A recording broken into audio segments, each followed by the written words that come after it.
Hello student, তোমরা সকলে কেমন আছো? নিশ্চয়ই ভালো আছো। আমরা এর আগের দিন পড়েছিলাম তোমাদের প্রথম পাঠ্য কবিতা রূপনারায়ণের কোলে। আজকে আমরা পড়ব আমাদের যে দ্বিতীয় কবিতাটি রয়েছে, অর্থাৎ শিকার কবিতাটি। তবে কবিতাটি পড়বার আগে আমাদের অবশ্যই কবির সম্পর্কে ছোট্ট করে জানার দরকার রয়েছে। শিকার কবিতাটির কবি হচ্ছে জীবনানন্দ দাশ।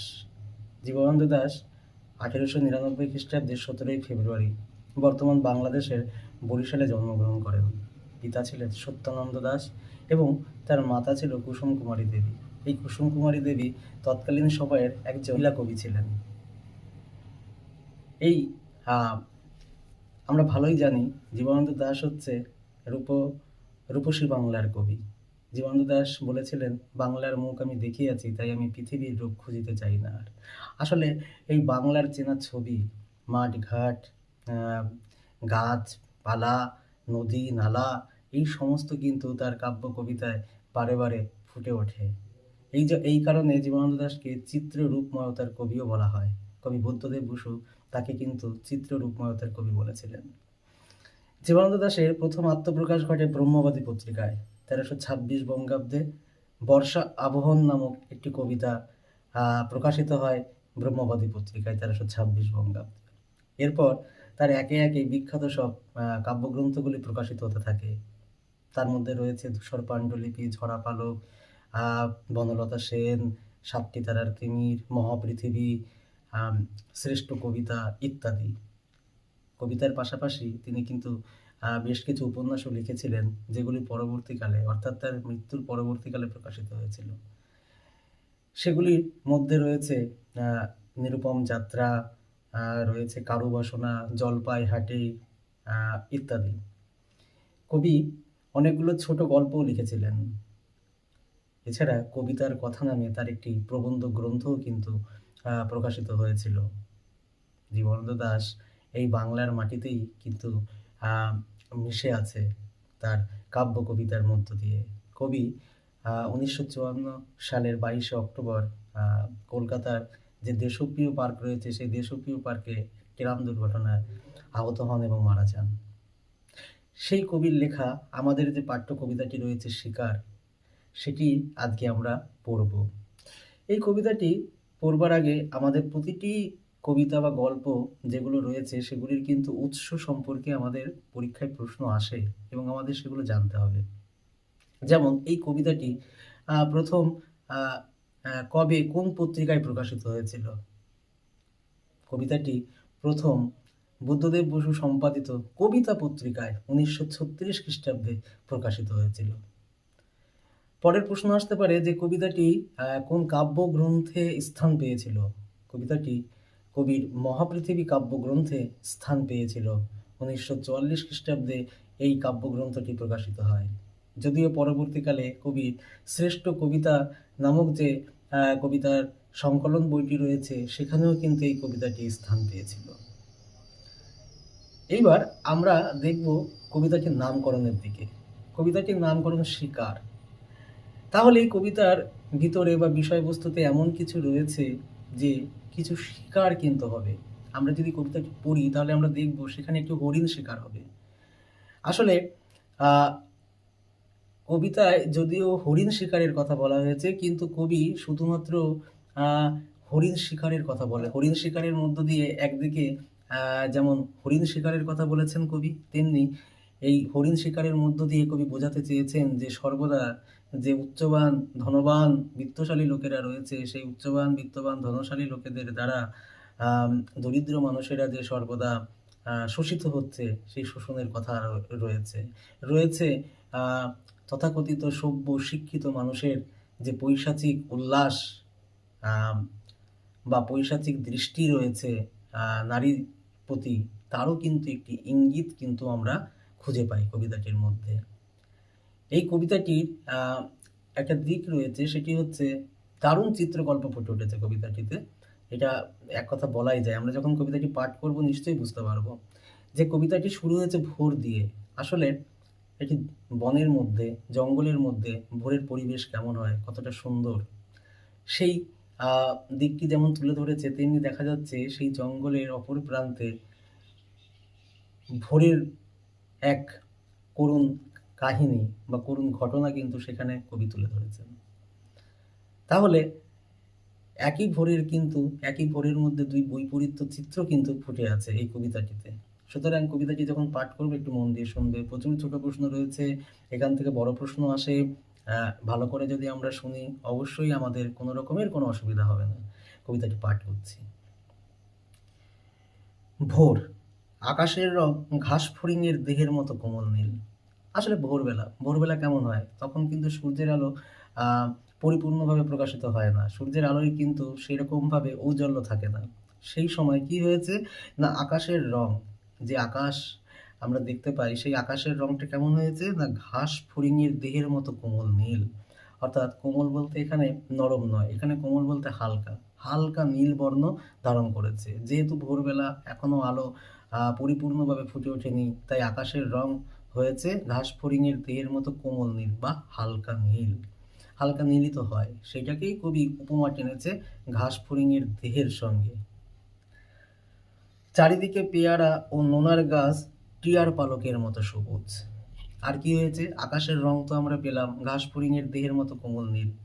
আর বনের যে পেয়ারা ও নোনার গাছ রয়েছে, পেয়ারা ও নোনার গাছ, সেই নোনার গাছগুলো কেমন রয়েছে? না টিয়ার পালকের মতো সবুজ।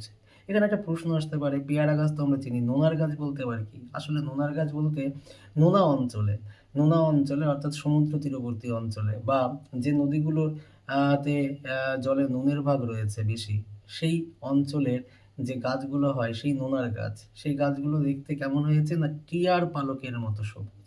আমরা প্রত্যেকেই জানি টিয়ার পালকের রং সবুজ। তো সেই ভোরের আলোয় পেয়ারা এবং নোনার গাছের কি হয়েছে? না গাছগুলো চারিদিকে টিয়ার পালকের মতন সবুজের রং ধারণ করেছে। ঠিক সেই সময় অর্থাৎ ওই ভোরবেলায়, ঠিক সেই সময় একটি তারা এখন আকাশে রয়েছে। অর্থাৎ আমরা প্রত্যেকেই জানি তারা ওঠে রাত্রেবেলা। রাত্রেবেলা ওঠে, ভোরে সূর্য ওঠে। তারপরে তারা দৃশ্যমান হয় না। কিন্তু সেই ভোরবেলাতেও একটি তারা কিন্তু এখনো দেখা যাচ্ছে। সেই তারাটিকে এবার কবি আ ২ টি বিষয়ের সঙ্গে তুলনা করেছে। ২ টি বিষয়ে কিন্তু খুবই আ এত সুন্দর তুলনাটা, এত সুন্দর উপমাটা টেনেছে, মানে এক কথায় অসাধারণ। কি বলছে কবি? তারাটা আসলে কেমন দেখতে লাগছে? না বলছে, "পাড়াগার বাসর ঘরে সবচেয়ে গোধূলি মুদির মেয়েটির মতো।" পাড়াগার বাসর ঘরে। আসলে বাসর ঘরে নববধূটি যখন সে লজ্জাবনত হয়ে আ মাথা নিচু করে বসে থাকে, ঠিক সেই মুহূর্তে তার মুখটি যেমন থাকে আরকি, আ তেমন ঔজ্জ্বল্য নয়, আবার একদম ম্লানও নয়। আ ঠিক সেই রকমভাবে আকাশে, এই ভোরের আকাশে যে তারাটিকে দেখা যাচ্ছে, সেই তারাটির রংটিও কিন্তু সেইরকম। না খুব ঔজ্জ্বল্য, আবার না ম্লান। হ্যাঁ, এত সুন্দর আর গোধূলি মুদির শব্দটির অর্থ কি? গোধূলি বলতে আমরা বুঝি সন্ধ্যাকালীন সময়। আর মুদির মানে হচ্ছে নেশাচ্ছন্ন। নেশাচ্ছন্ন, নেশাগ্রস্ত করে তোলে। সেই গোধূলি মুদির মেয়েটির মতো। অর্থাৎ যে মেয়েটি কিন্তু স্বাভাবিকভাবে আ বাপের বাড়ি থেকে শ্বশুর বাড়িতে এসেছে এবং বাসর রাত, সেই বাসর রাতে অবশ্যই সেই মেয়েটি কেমন থাকবে? সেই মেয়েটি নিশ্চয়ই উৎফুল্ল হয়ে থাকবে না। সেই মেয়েটি কিন্তু লজ্জাবনতা যুক্ত হয়ে থাকবে। সেই কারণেই কিন্তু আ এই মেয়েটির সঙ্গে এখন আকাশে যে তারাটি দেখা যাচ্ছে, সেই তারাটির তুলনা কবি খুব সুন্দরভাবে করেছেন। এর পাশাপাশি আরো একটি তুলনা করেছেন। তুলনাটি কেমন? না বলছে, "কিংবা মিশরের মানুষই তার বুকের থেকে যে মুক্তা আমার নীল মদের গ্লাসে রেখেছিল, হাজার বছর আগে এক রাতে তেমনি।"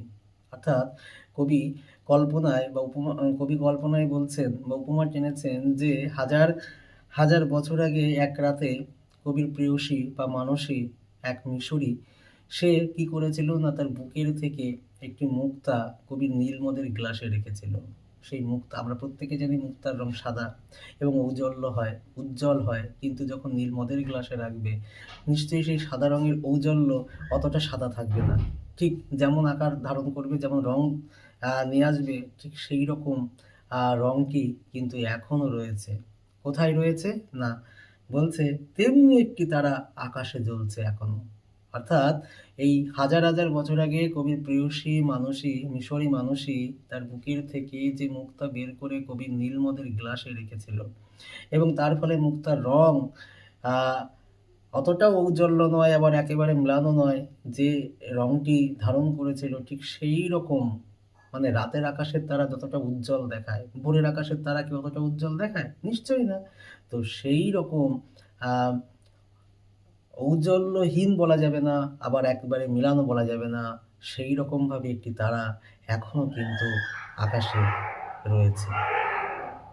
তাহলে এই যে আমরা চিত্রকল্পটি পেলাম, এই চিত্রকল্পে আমরা কোথাও কোনো খারাপ কিছু কি পেয়েছি? আমাদের সব ভালো লেগেছে, সত্যিই তো সুন্দর। সকালবেলা ভোরের আকাশ ঘাস ফড়িংয়ের দেহের মতো কোমল নীল, চারিদিকে পেয়ারা নোনার গাছ টিয়ার পালকের মতন সবুজ, আবার সেই সময় বন থেকে দেখা যাচ্ছে একটি আকাশে একটি তারা রয়েছে।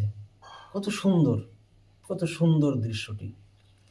তারপরে আমরা দেখি কি রয়েছে না, বলছে হিমের রাতে শরীর রাখবার জন্য দেশওয়ালিরা সারা রাত মাঠে আগুন জ্বেলেছে। হিমের রাতে, হিম শব্দটির অর্থ ঠান্ডা, ঠান্ডার রাতে, অর্থাৎ বোঝাই যাচ্ছে যে এটি একটি শীতকালের সময়ের কথা বলা হয়েছে, শীতের ভোর। তো সেই শীতের সময়ে শীতের রাতে শরীর অর্থাৎ উষ্ণ বা গরম, শরীরকে গরম রাখবার জন্য দেশওয়ালিরা অর্থাৎ আদিবাসীরা, আদিবাসী সম্প্রদায়ের মানুষজন, তারা কি করেছে না সারা রাত মাঠে আগুন জ্বেলেছে। সারা রাত তারা মাঠে আগুন জ্বেলেছে, কারণ শরীরকে গরম রাখতে হবে তাই। মোরগ ফুলের মতো লাল আগুন, অর্থাৎ রাত্রেবেলা যে আগুনটা জ্বালিয়েছে দেশওয়ালিরা, সেই আগুনের রংটা মোরগ ফুলের মতন লাল। আমরা মোরগ ফুল দেখেছি, মোরগ ফুলের রংটা লাল হয়, আর রাতের অন্ধকারে যদি আগুন জ্বালানো হয়, সেই আগুনের কিন্তু যে রং, সেই রং কিন্তু একদম উজ্জ্বল লাল বর্ণ ধারণ করে। শুকনো অশ্বত্থ পাতা দুমড়ে এখনো আগুন জ্বলছে তাদের। এখনো বলতে রাত্রেবেলায় দেশওয়ালিরা আগুন জ্বালিয়েছিল, এখন তো ভোর হয়েছে। সেই শুকনো অশ্বত্থ পাতা এক জায়গায় জড়ো করে কিন্তু এই দেশওয়ালিরা আগুন জ্বালিয়েছিল, সেই আগুন এই ভোরে এসেও কিন্তু জ্বলছে, ভোরে এসেও জ্বলছে, এখনো কিন্তু সেই আগুন নিভে যায়নি, এখনো জ্বলছে। তবে এর পরের লাইন খুব গুরুত্বপূর্ণ, বলতে সূর্যের আলোয় তার রং, তার বলতে কিসের না ওই দেশওয়ালিদের জ্বালানো যে শুকনো অশ্বত্থ পাতা এক জায়গায় জড়ো করে যে আগুনটা জ্বালিয়েছিল, সেই আগুনের রং, তার বলতে সেই আগুনটির রং কুমকুমের মতো নেই আর। কুমকুম এক ধরনের লাল রং বিশিষ্ট ফুল, এই জাফরান হয়, এই জাফরান বলা যায়, তো যার রং হচ্ছে লাল, সেই বলছে এই ভোরের আলোয় এসে দেশওয়ালিরা যে আগুন জ্বালিয়েছিল, যে আগুন রাত্রেবেলা ছিল মোরগ ফুলের মতন লাল আগুন, সেই আগুন কিন্তু এই ভোরের আলোয় এসে সেই আগুনের রং কিন্তু এখন আর তেমন নেই। কুমকুম বা এক ধরনের লাল বর্ণের এক ধরনের ফুল, সেই অনেকটা জাফরান বলা যেতে পারে, জাফরানের রং লাল, সেই রংটা কিন্তু এখন আর তার নেই, স্বাভাবিকভাবেই থাকার কথাও নয়। হয়ে গেছে রোগা শালিকের হৃদয়ের বিবর্ণ ইচ্ছার মতো। আহা, কত সুন্দর একটি উপমা, হ্যাঁ কত সুন্দর একটি উপমা।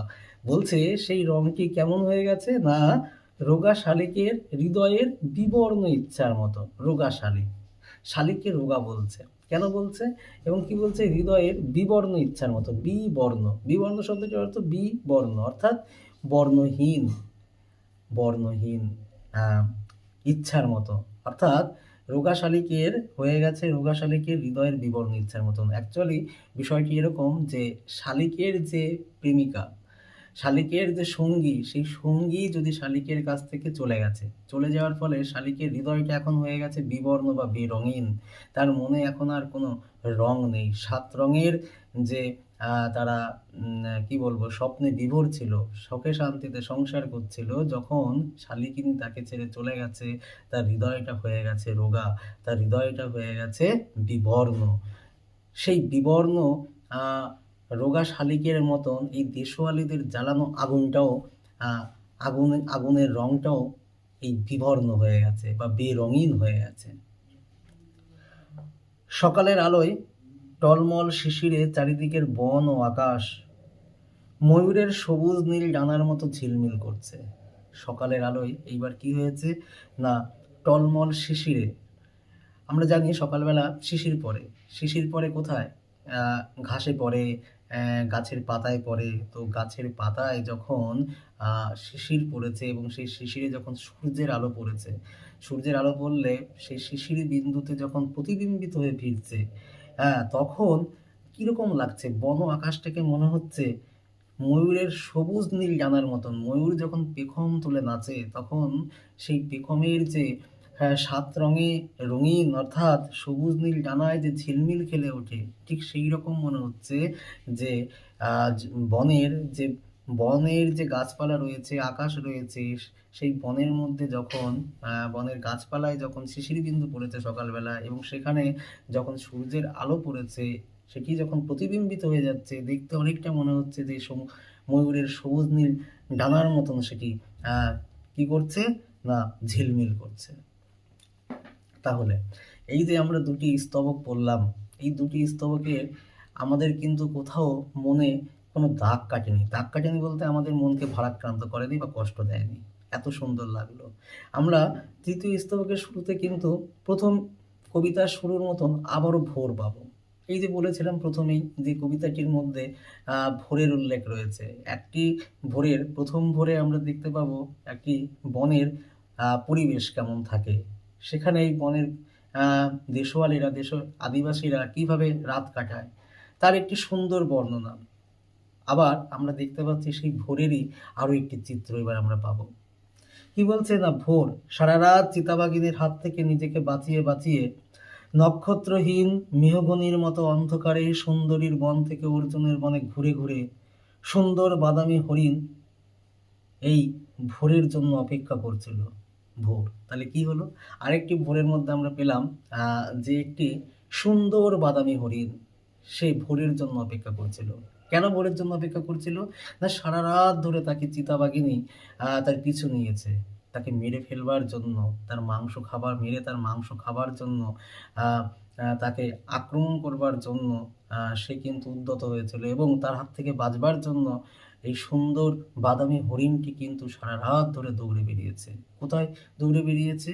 না, নক্ষত্রহীন মেহগনির মতো অন্ধকারে সুন্দরীর বন থেকে অর্জুনের বনে। তাহলে সুন্দরীর বন থেকে কোন বনে? অর্জুনের বনে। সারারাত ধরে দৌড়ে বেরিয়েছে সুন্দর বাদামি হরিণটি। আর সেই রাতটা কেমন ছিল? নক্ষত্রহীন মেহগনির মতো অন্ধকার। অর্থাৎ কালো কুচকুচে অন্ধকার, কিছু দেখা যাচ্ছিল না। সেই রকম একটি অন্ধকার রাতে চিতাবাঘিনীর হাত থেকে নিজেকে বাঁচাবার জন্য সুন্দর বাদামি হরিণটি সারা রাত ধরে কি করেছে? সুন্দরীর বন থেকে অর্জুনের বনে ঘুরে বেড়াচ্ছিল। আমি প্রথমে একটি কথা বলেছিলাম যে চারিদিকে পেয়ারা ও নোনার গাছ, চারিদিকে পেয়ারা ও নোনার গাছগুলো লাগছিল কিসের মতন? না, টিয়ার পালকের মতন সবুজ। এখানে কিন্তু আমরা একটি কথা পেলাম, সেটা হচ্ছে সুন্দরীর বন থেকে অর্জুনের বন। আমরা প্রত্যেকেই জানি এই সুন্দরী গাছ কোথায় রয়েছে? সুন্দরবনে রয়েছে। আর সুন্দরবন ছিল নোনা অঞ্চলের। তাহলে বলাই বাহুল্য এর কিন্তু চিত্রকল্প অনেকটা আমাদের এই সুন্দরবন আ আ এলাকার এলাকার কেন্দ্র করেই কিন্তু এটি রচিত। তাই না? আবার কবিতার বিষয়বস্তু অনেকটা কল্পনা তো নিতেই হয়। আবার এটাও বলা যায় যে সুন্দরবনে তো আবার আম চিতাবাঘ নেই, চিতাবাঘিনী নেই। যা আছে রয়েল বেঙ্গল টাইগার রয়েছে। যাই হোক, এসেছে সে ভোরের আলোয় নেমে। কে ভোরের আলোয় নেমে এসেছে? না, সুন্দর বাদামি হরিণটি ভোরের আলোয় নেমে এসেছে। অর্থাৎ যে ভোরের জন্য সে অপেক্ষা করছিল, সে জানতো ভোর হলে কি হবে? ভোর হলে কিন্তু চিতাবাঘিনীর হাত থেকে আমি বাঁচতে পারবো। আমরা প্রত্যেকেই জানি, কি জানি? যে রাতের অন্ধকারেই সমস্ত বিপদ বা সমস্ত কুকর্ম হয়ে থাকে। যেকোনো কুকর্ম দেখো রাতের অন্ধকারে হয়। খারাপ কাজগুলো, সে খুন হতে পারে, ধর্ষণ হতে পারে, যা কিছু খারাপ কাজকর্ম রয়েছে সবই কিন্তু রাতের অন্ধকারে হয়। তাই রাতের এই অন্ধকারে আমি প্রথমেই বলেছিলাম হরিণ শিকারের মধ্য দিয়ে কিন্তু কবি শুধু হরিণ শিকারের কথা বলেনি, তাই না? এই হরিণ শিকারের মধ্য দিয়ে কিন্তু নারীর সম্মান, আম তারপরে হচ্ছে অসহায় শোষিত মানুষের কথাও কিন্তু তুলে ধরেছেন। যাই হোক, তারপরে আমরা কি দেখলাম? সেই সুন্দর বাদামি হরিণটি ভোরের আলোয় নেমে এসেছে।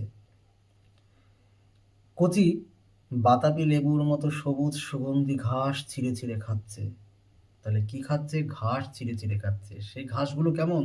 কচি বাতাবি লেবুর মতন, কচি বাতাবি লেবুর মতন সবুজ সুগন্ধি ঘাস। আমরা প্রত্যেকে জানি বাতাবি লেবুর পাতাগুলো কেমন হয়? সুগন্ধি হয়, সবুজ সুগন্ধি হয়। যে ঘাসগুলো এখন খাচ্ছে, সেই ঘাসগুলো মনে হচ্ছে যে ওই কচি বাতাবি লেবুর মতন সবুজ সুগন্ধি। কচি বাতাবি লেবুর পাতা কিন্তু খাচ্ছে না। কচি বাতাবি লেবুর পাতার মতন সবুজ সুগন্ধি যুক্ত ঘাস খাচ্ছে। বোঝা গেল? তারপরে কি করলো হরিণটি? না, নদীর তীক্ষ্ণ শীতল ঢেউ এসে নামলো। তাহলে হরিণটি ভোরের জন্য অপেক্ষা করছিল। ভোর এসে পৌঁছালো। আম তারপরে হচ্ছে হরিণটি আমরা দেখলাম সে আ ঘাসগুলো চিরে চিরে খাচ্ছিল। তারপরে কি করলো? না, নদীর তীক্ষ্ণ শীতল ঢেউ এসে নামলো। তীক্ষ্ণ অর্থাৎ ধারালো, অর্থাৎ স্রোত, স্রোত রয়েছে। সেই স্রোতের মধ্যে নদীর ঠান্ডা স্রোতে জলে কিন্তু সে নামলো। কেন নামলো? না, ঘুমহীন ক্লান্ত বিহল শরীরটাকে স্রোতের মতো একটি আবেগ দেওয়ার জন্য। আমরা তো দেখেছি হরিণটিকে সারা রাত দৌড়ে বেড়াতে হয়েছে নিজেকে বাঁচাবার জন্য। তাই সে ছিল ঘুমহীন, ঘুমোতে পারেনি। আর সেই সঙ্গে ছিল ক্লান্ত, শরীর ক্লান্ত, কারণ সারা রাত দৌড়ে বেরিয়েছে। তাই সেই ক্লান্ত ঘুমহীন শরীরটাকে একটু আবেগ দেওয়ার জন্য, প্রাণবন্ত করবার জন্য সে কিন্তু সকালবেলায় নদীর তীক্ষ্ণ শীতল জলে ঢেউয়ে কিন্তু সে নেমেছিল। আমরা যদি নিজেরা যদি আমরা রাত্রি জেগে থাকি, রাত জেগে থাকি, তাহলে দেখবে সকালবেলায় যদি আমরা একটু ঠান্ডা জলে স্নান করি, তাহলে আমাদের কিন্তু যে শরীরের মধ্যে যে একটু কেমন কেমন লাগছিল সেটা কিন্তু দূর হবে। হরিণটিও তাই করলো। অন্ধকারের হিম কুঞ্চিত জরায়ু ছিঁড়ে ভোরের রৌদ্রের মতো একটা বিস্তীর্ণ উল্লাস পাবার জন্য। তাহলে কেন সে নেমেছিল নদীর তীক্ষ্ণ শীতল জলে? কারণ হচ্ছে ক্লান্ত শরীরটাকে একটু আবেগ দেওয়ার জন্য। আর কি বলছে?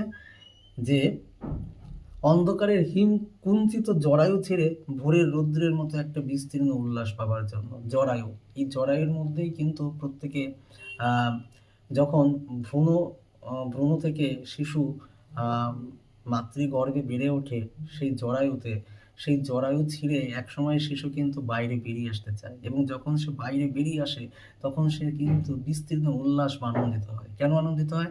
না, জরায়ুর স্থান হচ্ছে অন্ধকার এবং ঠান্ডা।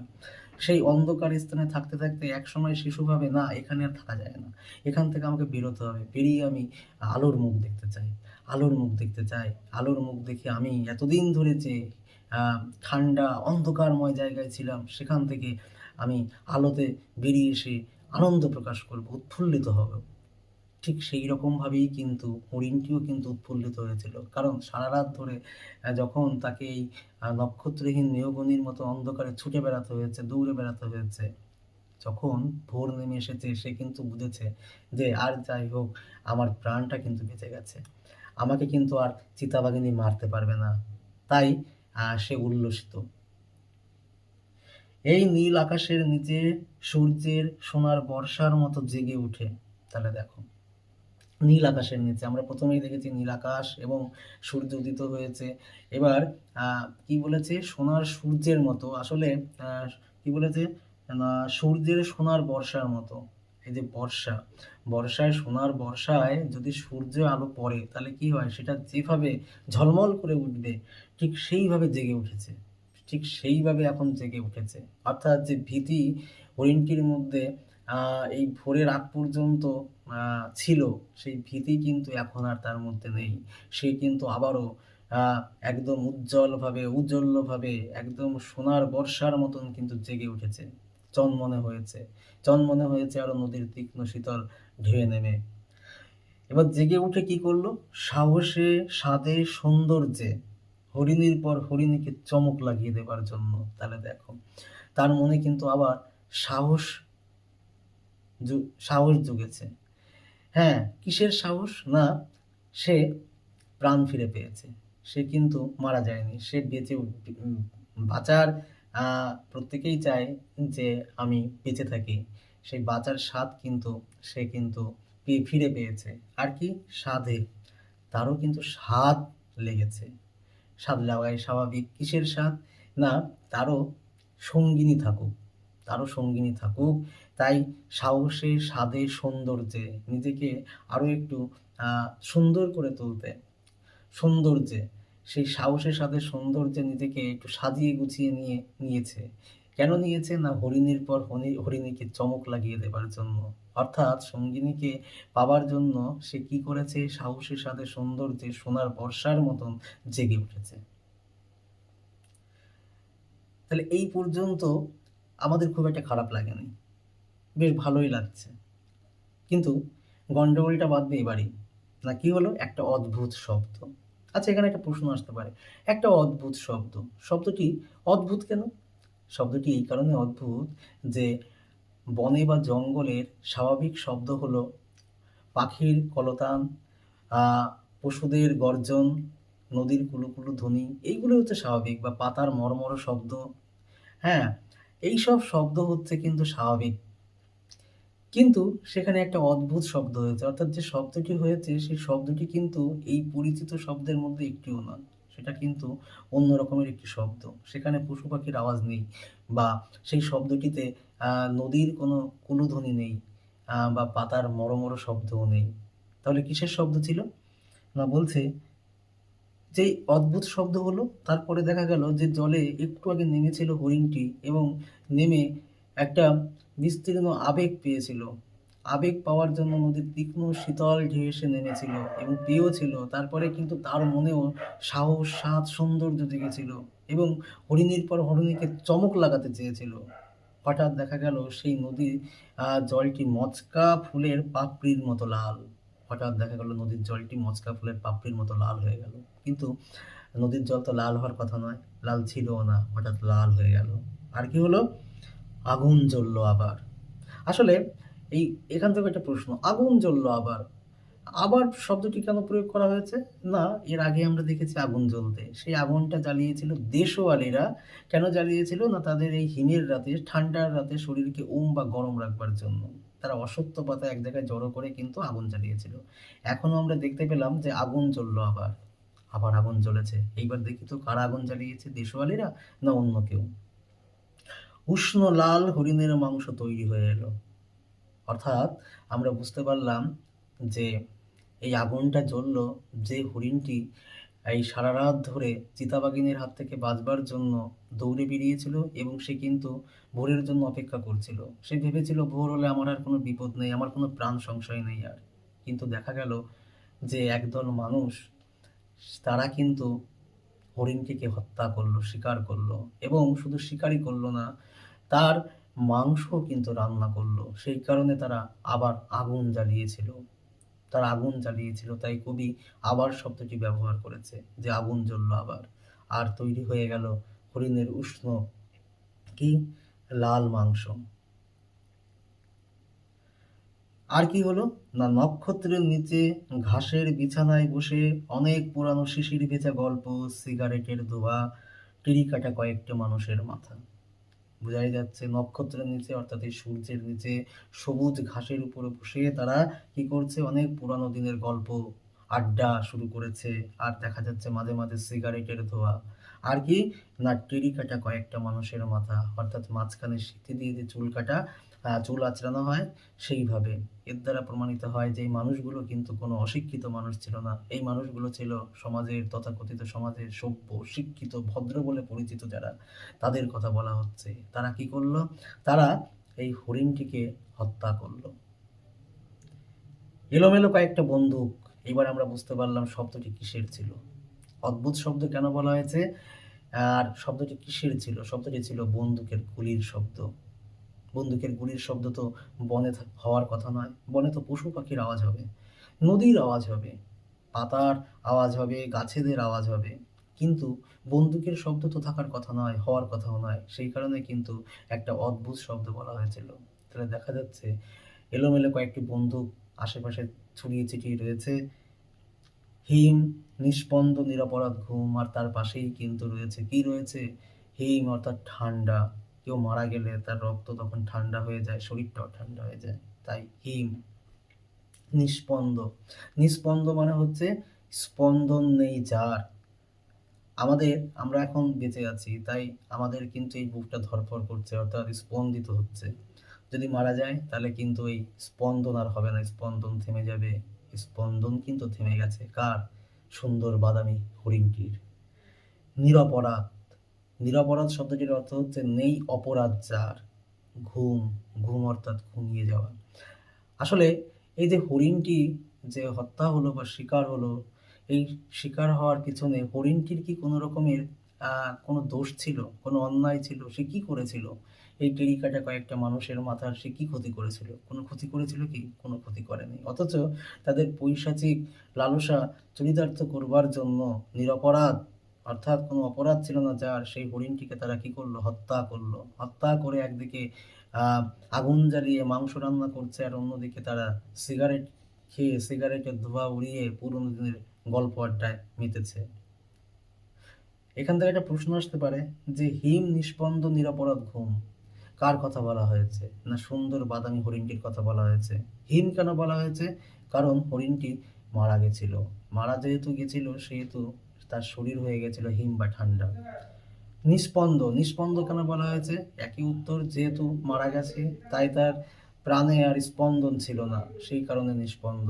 নিরপরাধ, কেন নিরপরাধ? আসলে এই মৃত্যুর জন্য হরিণটি কোনোভাবেই দায়ী ছিল না, তার কোনো অপরাধ ছিল না, তাই সে নিরপরাধ। আর ঘুম, এখানে ঘুম অর্থাৎ চিরদিনের ঘুম অর্থাৎ মৃত্যু। আশা করি কবিতাটি তোমাদের ভালো লেগেছে।